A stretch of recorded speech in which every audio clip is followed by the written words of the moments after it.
साथियों, आप सभी लोगों को गुड मॉर्निंग। और आज हम यूपी टेट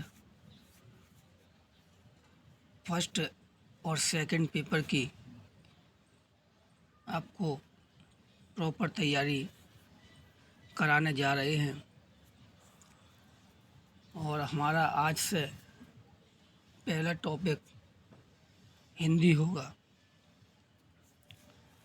बहुत ही महत्वपूर्ण टॉपिक है हिंदी। आज हम आपको हिंदी के बारे में अध्ययन कराएंगे।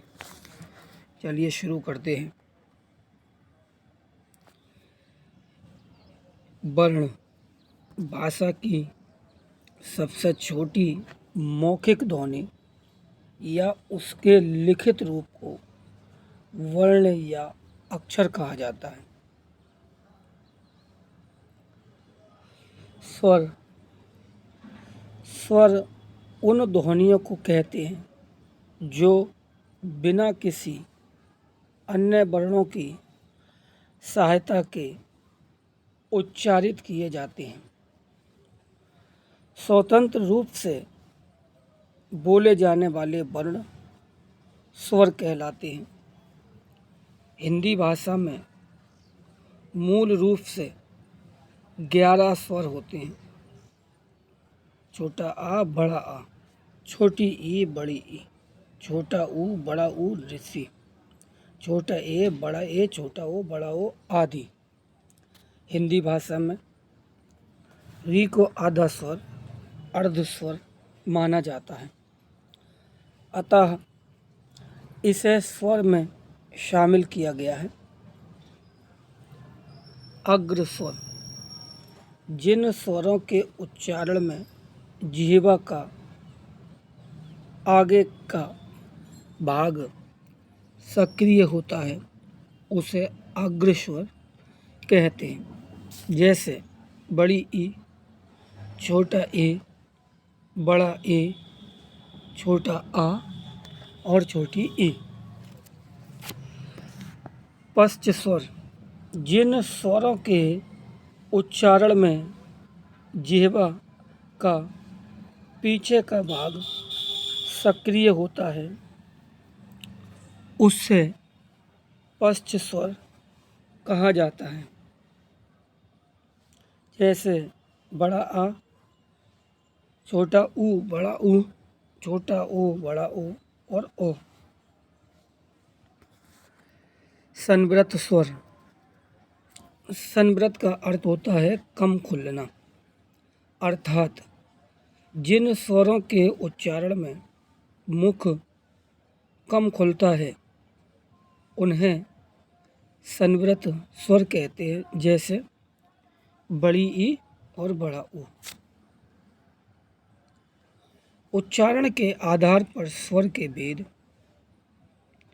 ह्रस्व स्वर जिन स्वरों के उच्चारण में एक मात्रा का समय अर्थात कम समय लगता है उन्हें ह्रस्व स्वर कहते हैं। जैसे छोटा आ, छोटी ई, छोटा ऊ ऋषि। दीर्घ स्वर जिन स्वरों के उच्चारण में दो मात्राओं का या एक मात्रा से अधिक का समय लगता है उन्हें दीर्घ स्वर कहते हैं। जैसे बड़ा आ, बड़ी ई, बड़ा ऊ, छोटा ए, बड़ा ए, छोटा ओ और बड़ा ऊ।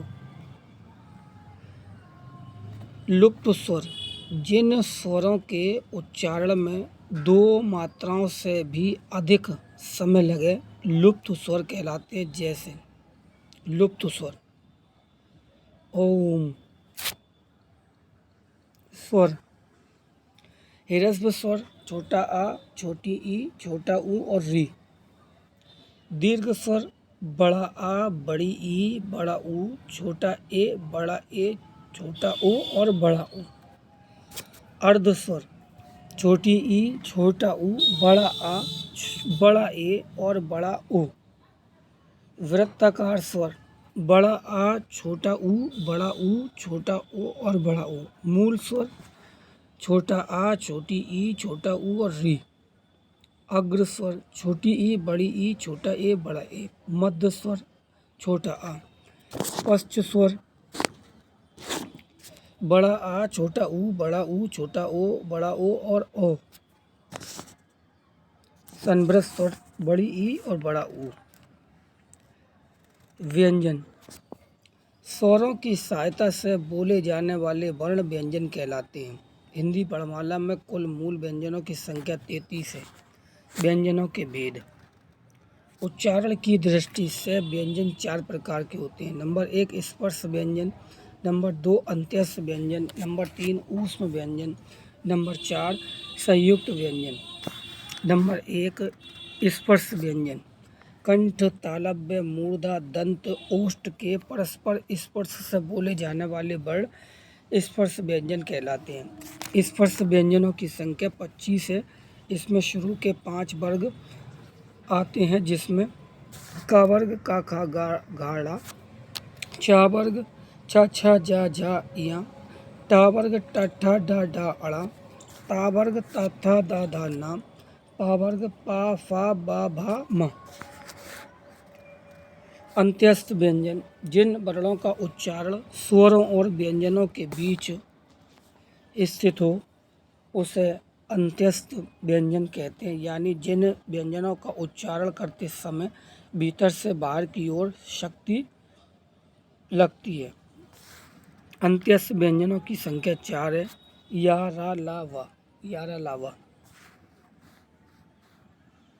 ऊष्म व्यंजन जिन व्यंजनों के उच्चारण में हवा के रगड़ खाने से ऊष्मा निकलती है उसे ऊष्म व्यंजन कहते हैं। इस ऊष्म व्यंजनों की संख्या भी 4 है।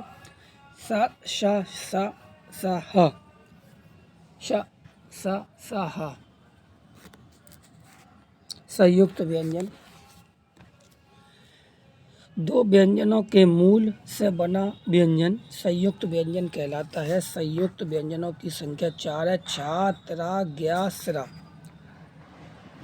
छा बराबर आधा का प्लस षटकोण वाला सा, त्रा बराबर आधा ता प्लस रा, ग्या बराबर आधा जा प्लस इया, स्रा बराबर आधा शा प्लस रा।